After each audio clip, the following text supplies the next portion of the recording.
Hello? Anyone in there? No sense of humor. Ah, the strong and silent type, eh? Think you're safe behind that mask?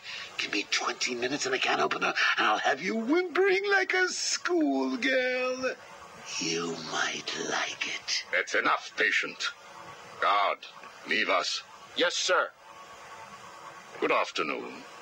My name is Professor Hugo Strange. And you are... Two-Face. Catwoman. Batman. We can play these games as long as you like. Great. I love games. Not in my facility, you won't. I am offering you this opportunity to make a deal. I am fully aware of your condition. The last thing you have is time. But I can make your final days more comfortable. And in return, I'd be giving you... I wish to study you. I need to know why you are the way you are. I don't have long, Doc. You're going to need more than some psycho mumbo-jumbo to get to the bottom of what's wrong with me. Oh, I have more than that. Much more. So, do we have a deal? How are you feeling today?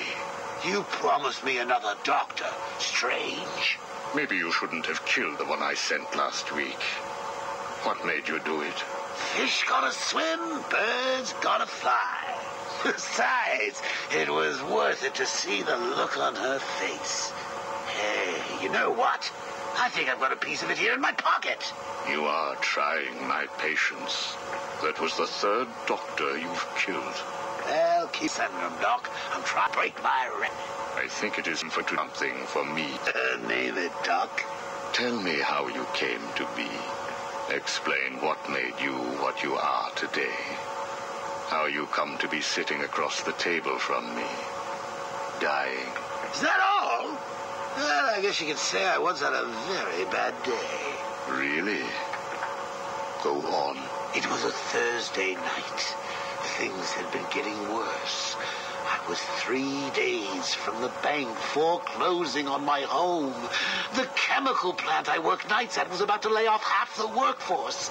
And I was sitting in the hospital, holding the hand of my pregnant wife, wishing to God that she wasn't dead. That must have been upsetting for you. Probably was. Back then, though, all I knew was that if I didn't let old man Falcone's men into the plant that night, they'd have killed me too. So here's the thing. I had to decide. Could I live without her? Was there any point going on? I've got to admit it. I was scared. Not of being dead, you understand. No one would blame you if you were. It is perfectly common. Do I look common? No, I was scared of the part just before you die, when you don't know what is about to happen, when you're desperately clutching at life and trying to hold on with slippery, blood-covered hands. So I made a decision right there. And what was that? That is a story for another day, Strange. I think I may need to see a doctor. Get me one. You were telling me about the night your wife died. Oh, no, Hugo. As I recall, I was waiting for you to send me another doctor. We both know I have sent you 3 more doctors. Did you? Yes. One was left dismembered outside the elevator to my office. The other 2 have not been seen since they were sent to you. How careless. Listen, Doc. Professor. Okay, Professor. I'll give you a little more. I just hope you're taking notes. It's the day after, and I'm standing in the freezing rain, just staring at the chemical plant, feeling numb. Jeannie was dead. It didn't seem real. I can remember the day I first met her. Her infectious smile as I told her bad joke after bad joke. How Even after living with the pathetic wretch I was, she still wanted my child.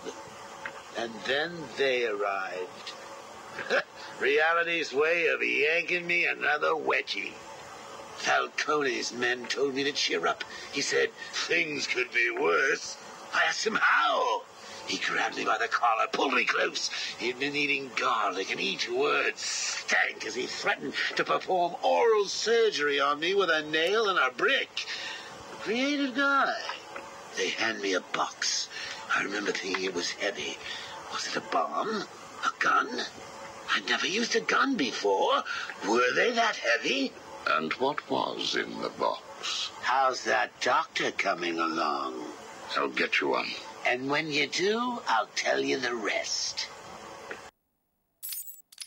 You are looking a little better, yes. Well, I have my good days and bad days, but I do try and start each one with a smile. Are you ready to continue your story? Yeah, why not? So where was I? The box. Ah, yes, the box. So there I was, tearing open this box, expecting the worst. And all it had in it was a crazy red dome and a cloak. I thought they were having a joke with me, but oh no. They made me put it on. They said it was a disguise. It would keep me safe. It smelled like garlic. And that was it, really. I was dressed up like a spaceman, barely able to see, trying to break into the one place in this town that had given me a job.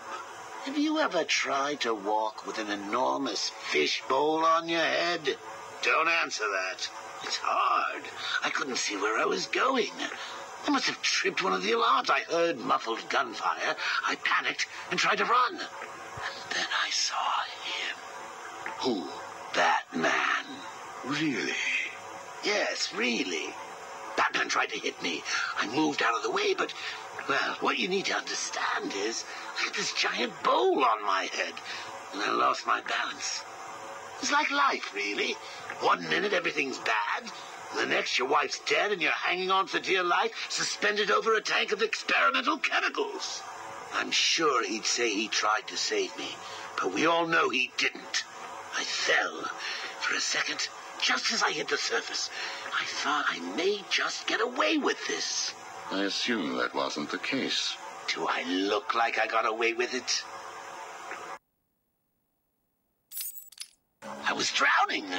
The chemicals were burning my skin. My entire body felt like it was on fire. And it was all his fault. Whose fault? Batman's? Who else? Yours? Come again? Let me tell you what I believe. I believe that you have fabricated a series of events that you use to conceal the truth about your condition. I have read 12 different accounts of your past. All different, except for one detail. Batman. What can I say? I like to keep things interesting. A wise man once told me that if you have to have an origin story, you're better off making it multiple choice. And never facing up to the truth of what happened. What you did. How you got here. Oh, I know exactly how I got here. A big truck brought me here from Arkham. You remember the asylum, don't you? Of course. Well, good. Because I'd hate to think that I'd fabricated seeing you watching me in my cell all those times. Excuse me? Hugo, you merry maniac. You were obsessed with me. You all were trying to get in here. Next thing you'll tell me it wasn't you who sent old Sharpie over the edge. Nice work, by the way. Thank you. So here's the thing. If you want to make sure that no one else finds out about your past, you should stop poking your nose into mine. Oh, and send me another doc. I think I need a second opinion.